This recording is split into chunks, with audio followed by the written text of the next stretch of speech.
Buenos días, amados hermanos de la Iglesia de San Mateo Jalpa en la Alcaldía Xochimilco de la Ciudad de México, de las iglesias hermanas de Yecapixtla y San Pedro Tlalmimilulpan en Morelos y de Rancho Alegre, Agua de Niño y Río Sapo en Oaxaca.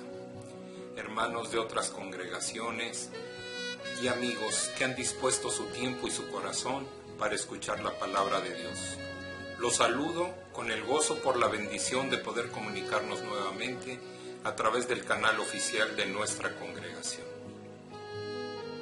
Seguramente algunos de ustedes habrán leído o escuchado sobre que ya se autorizó el poder dar servicios presenciales nuevamente, y al respecto les quiero compartir una magnífica noticia, que por lo pronto se restablecerán los mismos en las iglesias de Morelos, en San Pedro Tlalmimilulpan a partir del 1 de agosto y en Yecapixtla del día 2 de agosto. Mientras que para San Mateo Xochimilco se contempla hacerlo a finales del mes de agosto, ya que las condiciones estén dadas para hacerlo sin contratiempos, para lo cual se tienen que cumplir ciertas condiciones establecidas por las autoridades, las cuales les haremos llegar a través de los grupos de WhatsApp de cada congregación. Les pido en el amor del Señor que esto lo hagan del conocimiento de todos los hermanos que ustedes conozcan y que por algún motivo no puedan ver los videos a través de YouTube. Como recordarán, hace un par de semanas empezamos con un nuevo estudio acerca de la vida del apóstol Pablo y sus cartas, como un seguimiento al estudio que estuvimos viendo durante varias semanas acerca del libro de los Hechos de los Apóstoles. En específico, estaremos estudiando durante algunas semanas la carta a los Gálatas, y el día de hoy veremos con la ayuda de Dios los versículos del 1 al 10 del capítulo 1 de dicha carta, que se divide naturalmente en dos partes. La primera, como una introducción a la carta que encontramos en el capítulo 1, versículos del 1 al 5, y la segunda, refiriéndose a los falsos maestros que encontramos en los versículos del 6 al 10. Antes de iniciar, hermanos, vamos a hacer una oración a Dios para pedirle que Él sea hablando a su amada iglesia a través de su Espíritu Santo, que nos permita conocer lo que quiere y espera de cada uno de nosotros, por lo que les pido que inclinemos nuestro rostro y cerremos nuestros ojos en señal de respeto.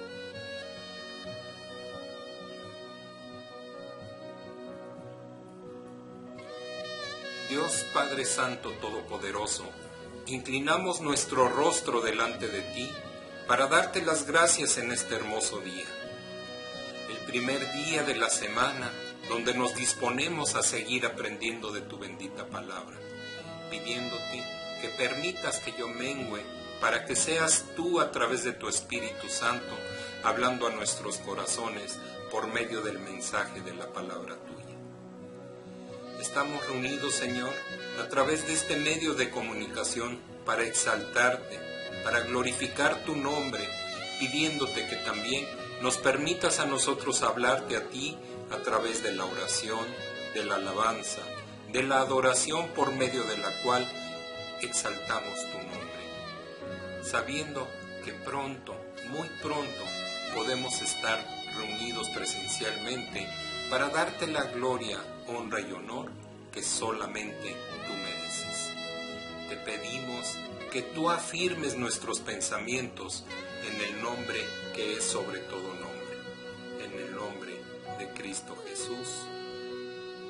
Amén y amén.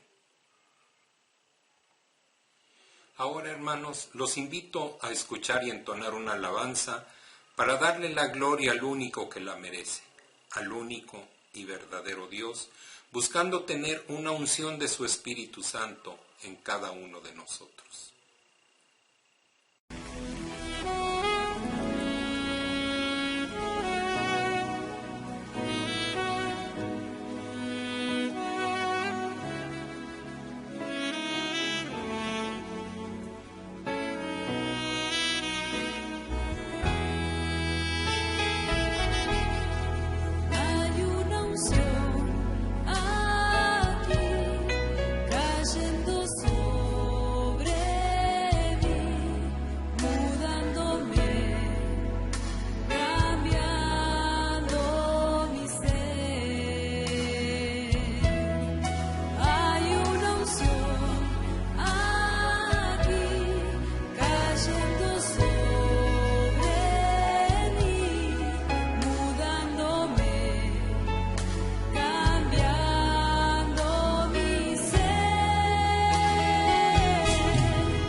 Les decía que, con la ayuda de Dios, el día de hoy analizaremos lo que el apóstol Pablo nos dice en los primeros 10 versículos del capítulo 1 de la carta a los Gálatas.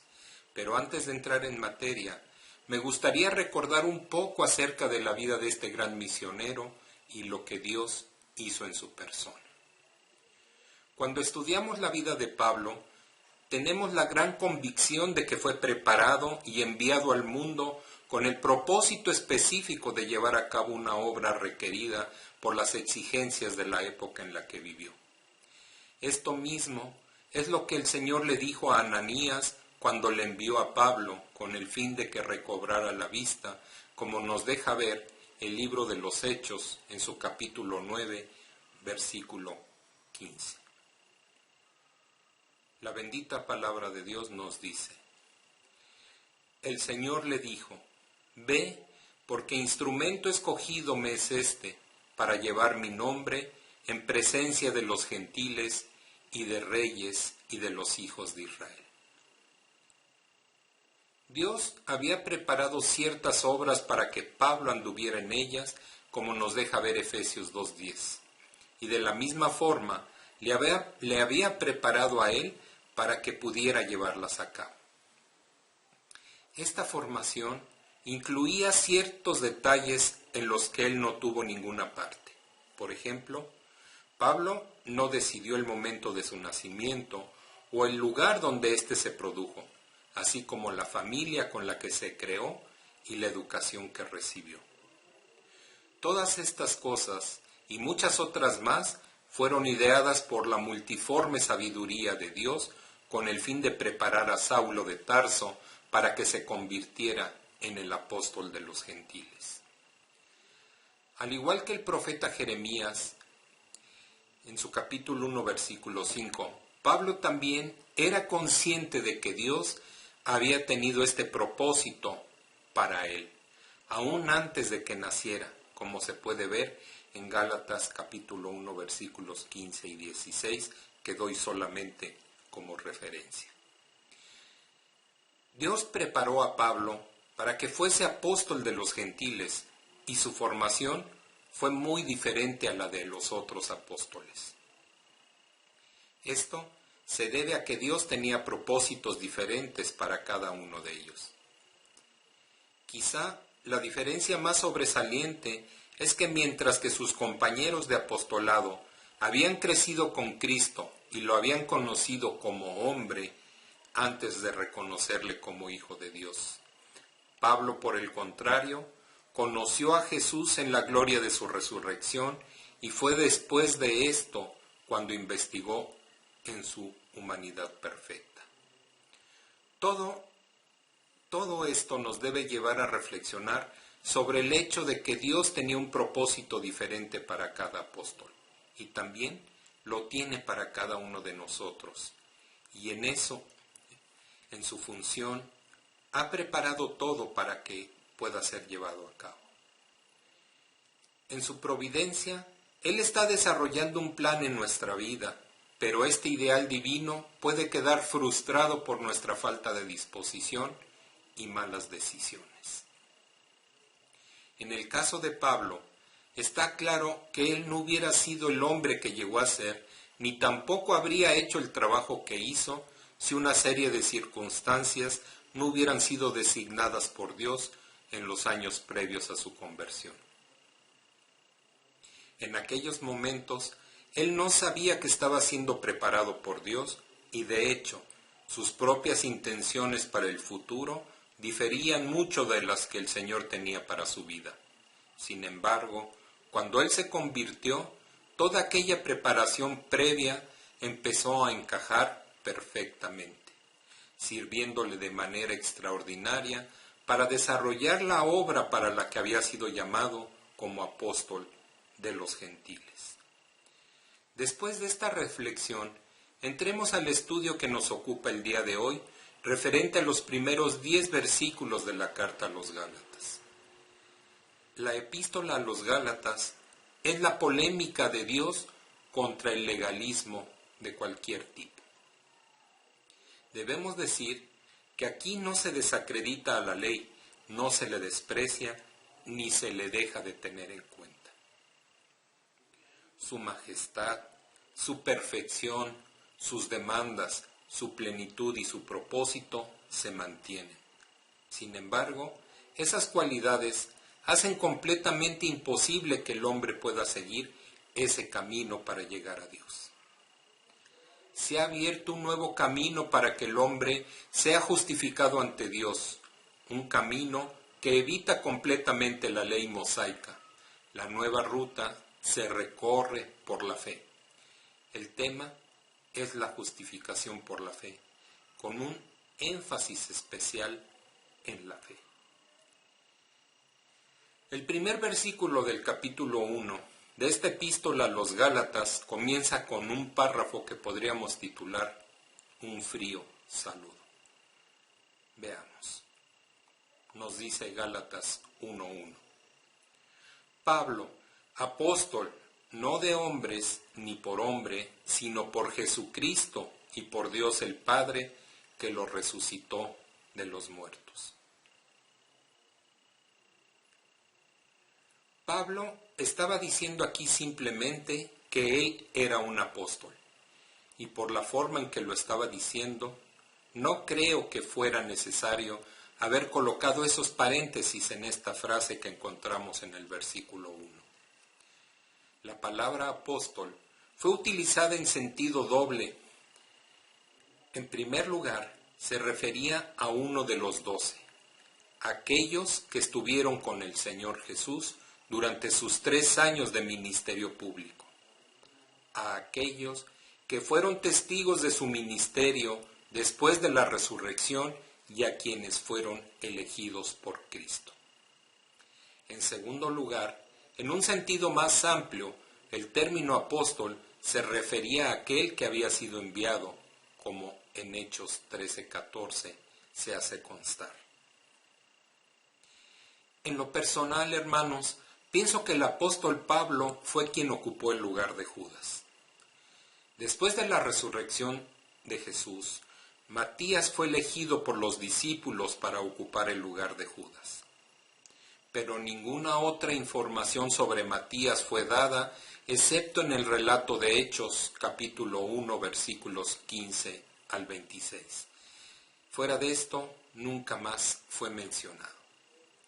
Si el Espíritu Santo lo hubiera elegido, ciertamente en alguna parte de la Sagrada Escritura podríamos ver al Espíritu colocando su sello sobre este hombre. Sin embargo, Pablo probó que él era un apóstol, mientras que Matías nunca lo hizo, al menos la Sagrada Escritura no nos lo deja ver. La elección de Matías tuvo lugar antes de Pentecostés, o sea, antes de que el Espíritu Santo entrara en la iglesia. Por esta razón, considero que el Espíritu Santo no tuvo nada que ver con la elección de Matías y que Pablo fue a quien el Espíritu de Dios eligió para ocupar el lugar dejado por Judas Iscariote. En este versículo, Pablo estaba diciendo aquí algo que era muy importante, que él era un apóstol no por disposición de hombres, es decir, que no era apóstol debido a disposiciones legales emanadas de los hombres. No había sido nombrado o comisionado después de haber ido a algún colegio o de haber completado algún curso especial.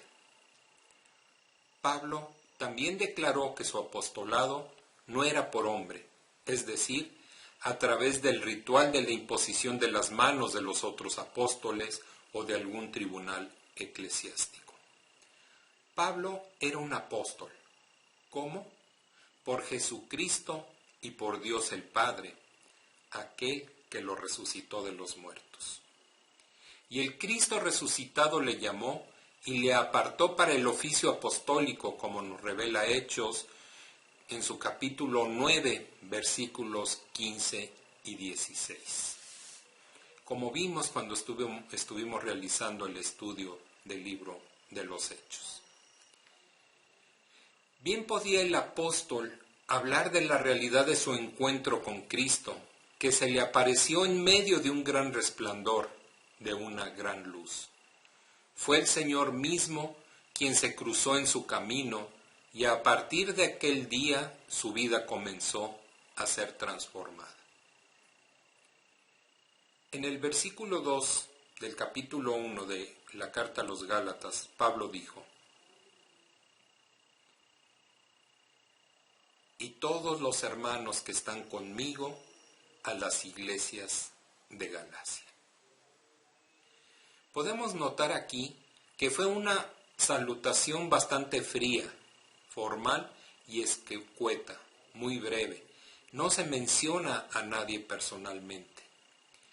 Él no estaba escribiendo a una sola iglesia, sino a varias, es decir, a las iglesias de Galacia. Hay dos formas en las cuales la palabra iglesia fue utilizada en el Nuevo Testamento. Un significado del término incluye a todo el cuerpo de creyentes de todos los diferentes grupos, es decir, aquellos que han confiado en Cristo Jesús y le han recibido como su Salvador personal.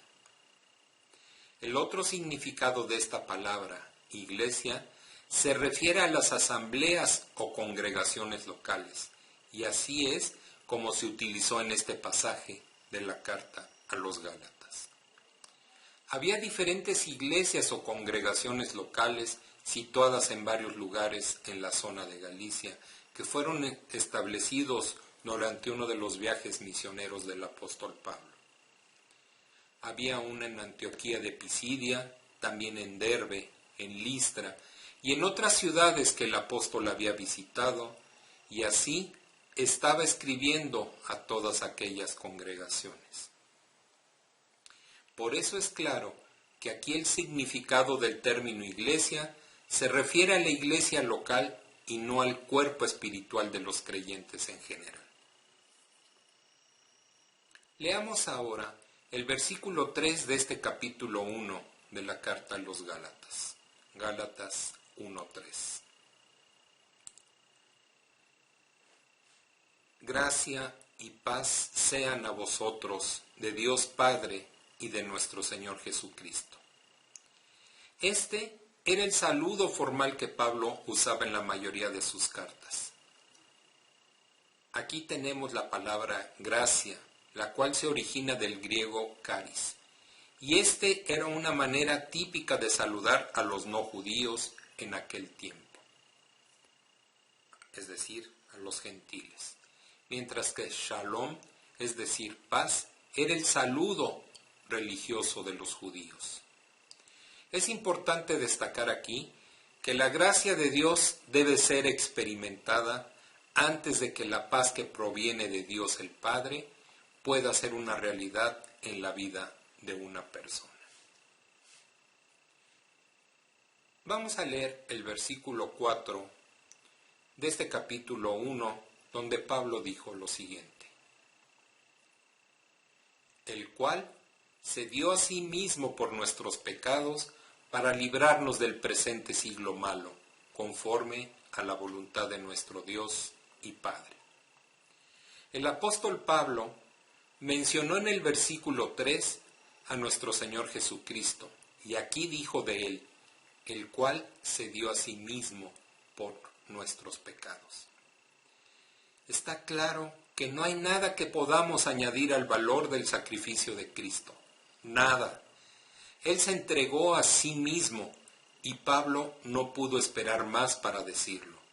Nuestro Señor Jesucristo se dio a sí mismo por nuestros pecados. Esta fue la raíz del tema tratado por el apóstol. Pablo le llamó nuestro Señor Jesucristo.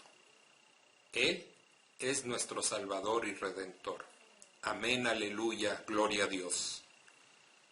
Pablo continuó diciendo, para librarnos del presente siglo malo. Él nos rescata de este mundo malvado. Aquí tenemos, por lo tanto, el valor presente del Evangelio que demuestra su poder y autenticidad. El Evangelio puede liberarle. Muchas personas se han vuelto a Cristo y han experimentado esa liberación. Han sido liberados de las drogas, del control del alcohol y de pecados sexuales y de muchos otros pecados más. En estos casos, solo Cristo y solamente Él puede traer libertad a las personas, y eso demuestra la autenticidad del Evangelio. Cristo se entregó por nuestros pecados, ocupó nuestro lugar en aquella cruz, murió por nosotros y resucitó de los muertos para librarnos de todas las formas de esclavitud de un mundo perverso.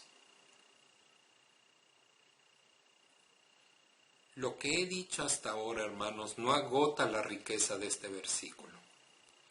Nos sigue diciendo, observemos que su liberación fue conforme a la voluntad de nuestro Dios y Padre. Él nos puede librar y eso no será de acuerdo con la ley, pero que tiene que ser de acuerdo con su voluntad, con la voluntad de Dios que es perfecta. La voluntad de Dios es que cuando Él salva a alguien, tiene que dejar de vivir en el pecado. Él nos puede librar, Él quiere librarnos y Él nos librará y lo hará de acuerdo a su perfecta voluntad. Veamos ahora lo que dijo más adelante el apóstol Pablo en el versículo 5 del capítulo 1 de la carta a los Gálatas. Nos dice la palabra de Dios: a quien sea la gloria por los siglos de los siglos. Amén. Este fue un momento en que Pablo se detuvo para rendir alabanza a Dios. Estoy convencido, hermanos, que debemos alabar a Dios mucho más de lo que lo hacemos y de la forma como lo hacemos. Quisiera ir al grano, poner, como dicen, el dedo en la llaga y hacerles unas preguntas. ¿Alabó usted a Dios esta mañana al levantarse? ¿Le dio gracias a Él por el nuevo día? Quizás, desde el punto de vista del clima, pueda hacer frío o calor o estar cayendo una tormenta. O puede ser un día difícil en el que hay que tomar decisiones críticas o enfrentar graves problemas. Pero ¿no ha encontrado usted motivos para agradecerle y alabarle por haber permitido llegar hasta este día? ¿Escuchó solamente la alabanza con la que empezamos o realmente buscó esa comunión con Dios a través de la misma? Debemos tener conciencia de que cada día lo primero que debemos hacer por la mañana es decir: gracias, Señor, por traerme este nuevo día. Necesitamos, hermanos, alabarle mucho más. Yo deseo que la gloria y la honra sean para el nombre de mi Dios y mi Salvador. Él se manifestó en un cuerpo físico. Él se entregó a sí mismo por usted y por mí. Y debemos alabar su nombre y para Él sea la gloria por los siglos de los siglos. Ese por los siglos que escribió Pablo en este versículo 5 del capítulo 1 de su carta a los Gálatas comenzaba para el apóstol en ese momento y continuaría hasta la eternidad. Esto concluye los saludos del apóstol Pablo. Aunque estos versículos contienen algunas verdades gloriosas, hay que admitir que esta forma de saludar fue fría e impersonal. Me gustaría que en este punto hagamos un paréntesis para ver qué nos dejan de enseñanza estos primeros 5 versículos. El versículo 1 nos enseña que Pablo fue el escritor de esta carta. No hay duda respecto a esto. El mismo versículo nos deja ver que la carta fue dirigida a las iglesias en Galacia y no a una sola, como es el caso de algunas de sus otras cartas. Que en el versículo 2 encontramos el saludo a estas iglesias el cual puede considerarse frío e impersonal. Que Pablo se denomina apóstol, pero no solo eso, sino que hace énfasis en que fue enviado por Jesucristo y por Dios el Padre, que lo resucitó de los muertos. En el versículo 4 encontramos los dos grandes acontecimientos en la vida de Jesús que fueron la base del mensaje del apóstol Pablo. Dio su vida por nuestros pecados y nos libró del presente siglo malo, es decir, la muerte y resurrección de nuestro Señor Jesucristo. Ahora, amados hermanos, llegamos a la segunda parte de nuestro estudio del día de hoy, los falsos maestros, para lo cual veremos los versículos del 6 al 10. El apóstol Pablo iba a indicar cuál era el tema que iba a tratar, y podemos decir que se enojó mucho porque había gente que estaba mutilando el Evangelio. La verdad del Evangelio que nos dejó nuestro Señor Jesucristo y que Él había estado compartiendo, enseñándoles. Vamos a dar lectura a lo que dijo aquí en el versículo 6 de este capítulo 1. Estoy maravillado de que tan pronto os hayáis alejado del que os llamó por la gracia de Cristo para seguir un evangelio diferente. El evangelio tiene dos aspectos y puede ser usado en realidad en dos sentidos. Están, por una parte, los hechos del evangelio y por la otra, la interpretación de esos hechos, de los hechos del evangelio. Los hechos del evangelio son la muerte, la sepultura y la resurrección corporal de Cristo. El apóstol Pablo mismo dijo en su primera epístola a los Corintios capítulo 15 versículos 3 y 4 lo siguiente: porque primeramente os he enseñado lo que asimismo recibí, que Cristo murió por nuestros pecados conforme a las Escrituras, y que fue sepultado y que resucitó al tercer día conforme a las Escrituras. Estos son los hechos históricos del Evangelio que no pueden ser cambiados. Quien no mencione estos acontecimientos no estará predicando el Evangelio, y estos hechos han de ser recibidos por la fe y solamente por la fe.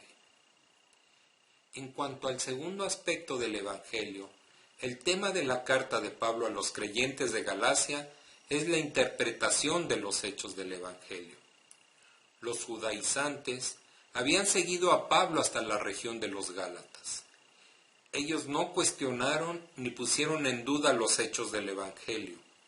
Después de todo, 500 testigos habían visto al Señor después de su resurrección.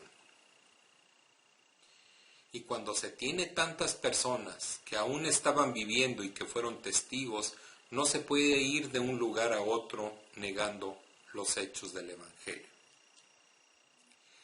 La herejía que los judaizantes estaban propagando tenía que ver con la interpretación de esos hechos. Ellos estaban cambiando la interpretación de los mismos. Podemos imaginarnos un diálogo como el siguiente entre estos judaizantes y los creyentes de la región de Galacia. ¿Ha pasado el hermano Pablo por aquí? Y la gente les contestaba: sí, él vino y predicó el Evangelio y nosotros lo aceptamos. Somos convertidos y conocemos ahora a Cristo como nuestro Salvador y formamos parte del cuerpo de creyentes. Entonces respondían: así que él dijo eso, qué bien. Ustedes saben que el hermano Pablo es muy exacto en lo que está diciendo, pero él no dice todo lo que tiene que decir. Les dijo, por ejemplo, que tenían que guardar la ley. No les dijo eso, ¿verdad? Pues bien, les debería haber dicho que sí, que ustedes tienen que confiar en Cristo, pero también tienen que seguir la ley de Moisés, o de otra manera no serán salvos. Esta ejemplificación, hermanos, fue una de las herejías conocidas más antiguas y aún sigue presente en la actualidad. Implica añadir algo al Evangelio de la gracia. Requiere hacer algo en vez de creer simplemente en algo. Es la fe y algo más en vez de ser fe únicamente. Recordemos lo que Pablo le dijo al carcelero de Filipos en Hechos 16:31. Cree en el Señor Jesucristo y serás salvo. Y en Hechos 4:12 Pedro le dijo al Sanedrín, y en ningún otro hay salvación, porque no hay otro nombre bajo el cielo dado a los hombres en que podamos ser salvos. Cristo mismo les pidió a los apóstoles que predicaran el mensaje de salvación por la gracia de Dios. Ellos no tendrían que hacer nada para obtener su salvación, sino que tenían que confiar en lo que Cristo ya había hecho por ellos en la cruz. El Evangelio deja fuera todas las obras que uno pueda realizar para lograr el favor de Dios. Ahora, demos lectura al versículo 7 de este primer capítulo de la carta a los Gálatas. No que haya otro, sino que hay algunos que os perturban y quieren pervertir el Evangelio de Cristo. La palabra pervertir es una palabra muy fuerte, áspera, usada por Lucas cuando estaba mencionando el sermón de Pedro en los Hechos de los Apóstoles, capítulo 2, versículo 20, cuando éste dijo, el sol se convertirá en tinieblas. De igual forma, Santiago, en su carta, en su capítulo 4, versículo 9, también usó la misma palabra cuando dijo, vuestra risa se convertirá en lloro. En otras palabras, el intentar cambiar el Evangelio tenía el mismo efecto de convertirlo en lo opuesto, lo contrario a lo que era en realidad. Es muy importante resaltar esto. Veamos ahora lo que dijo el apóstol Pablo en el versículo 8 que estamos analizando. Mas si aún nosotros o un ángel del cielo os anunciare otro evangelio diferente del que os hemos anunciado, sea anatema. El punto de Pablo es hipotético porque cita los ejemplos más improbables de falsos maestros, él mismo y los ángeles santos. Los Gálatas no deberían recibir a ningún mensajero sin importar cuán impecables fueran sus credenciales si su doctrina de salvación difiriera en el grado más insignificante de la verdad de Dios revelada a través de Cristo y de los apóstoles. La palabra común anatema en griego puede traducirse maldito y se refiere al acto de dedicar a alguien a su destrucción en el infierno eterno. En nuestros días hay muchas doctrinas que están intentando presentarnos otro evangelio. Aunque aquellos que los propongan puedan ser seguidos con la misma devoción que si fueran ángeles, hay que recordar que después de todo, hasta Satanás mismo puede transformarse en un ángel de luz. Mucho cuidado con eso. Pablo continuó diciendo en el versículo 9, como antes hemos dicho, también ahora lo repito, si alguno os predica diferente evangelio del que habéis recibido, sea anatema. Es decir, que quien predicase un evangelio diferente caería bajo maldición. Realmente no podía haber un castigo más severo. el Evangelio deja de lado todas las obras. Romanos, en su capítulo 4, versículo 5 dice: Mas al que no obra, sino cree en aquel que justifica al impío, su fe le es contada por justicia.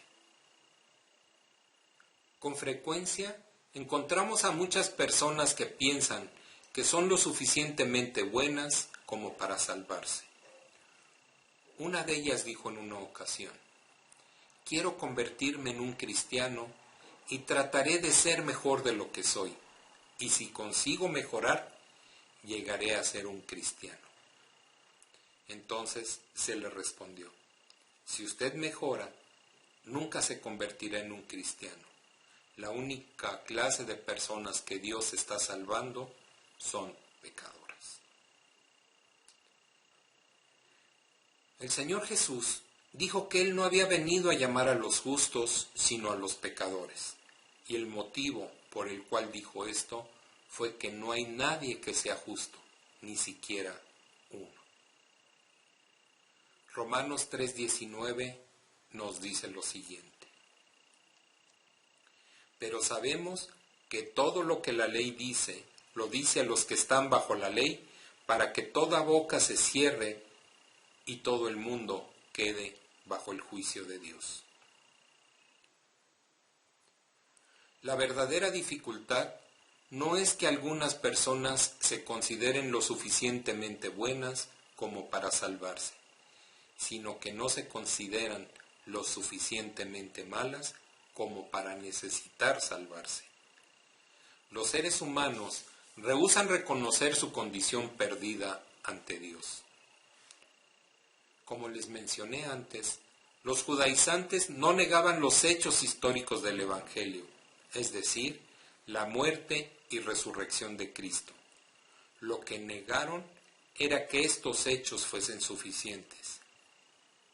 Insistieron en que uno tenía que guardar la ley además de creer en Cristo, y el apóstol Pablo estaba diciendo que todo aquel que tratara de mezclar la ley y la gracia quedaría bajo maldición, porque estaría pervirtiendo, distorsionando el Evangelio, y pervertir el Evangelio era aceptar los hechos históricos del Evangelio, pero tergiversar esos hechos interpretándolos mal.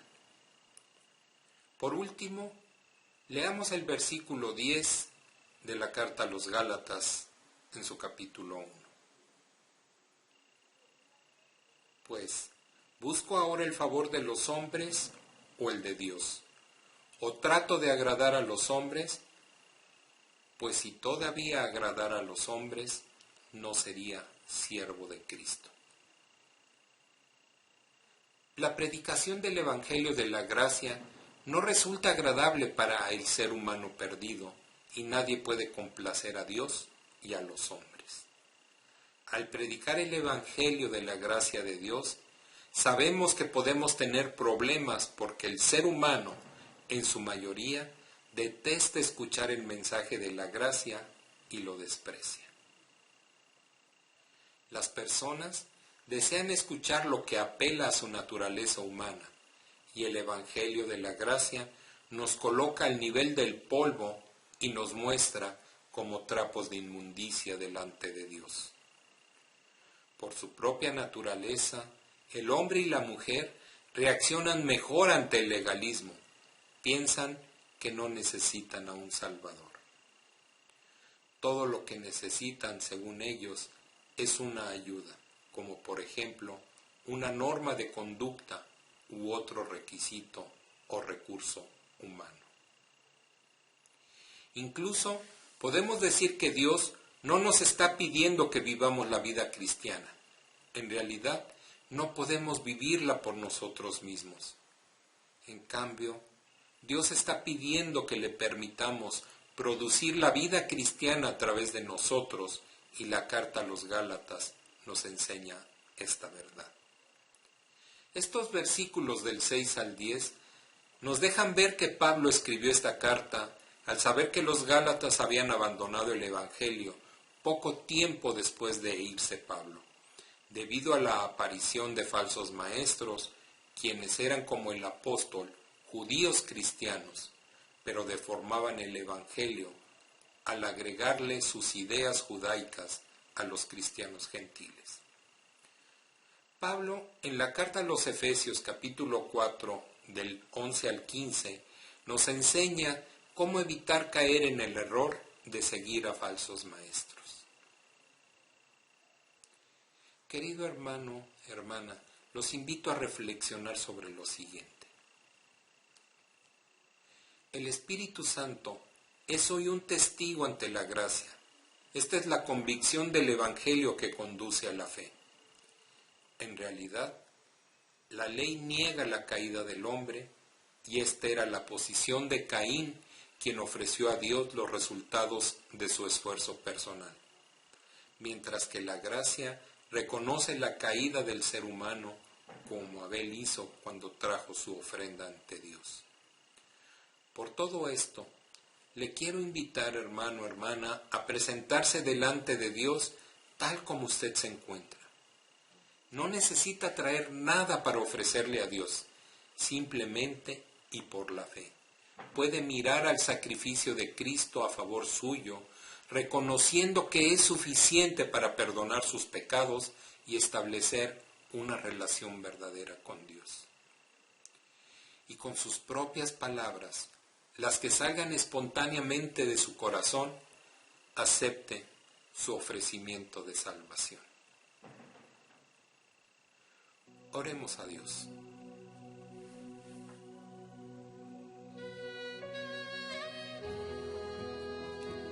Dios Padre bendito y eterno, nos postramos nuevamente delante de tu presencia, reconociendo que somos como trapos de inmundicia, que no hay absolutamente nada que nosotros podamos hacer para tener salvación y vida eterna, que tú nos das por tu infinito amor y misericordia, ese regalo gratuito y merecido por tu voluntad que es perfecta.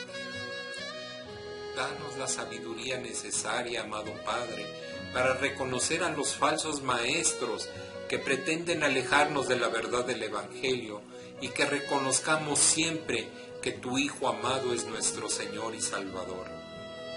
Te pido, Padre, por todos aquellos que están pasando por una enfermedad o alguna tribulación, que tú los sanes y quites cualquier carga en sus vidas, pero sobre todo, bendito Padre, que los salves.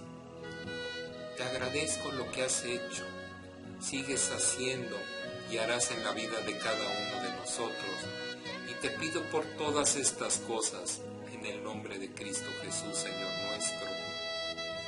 Amén y amén.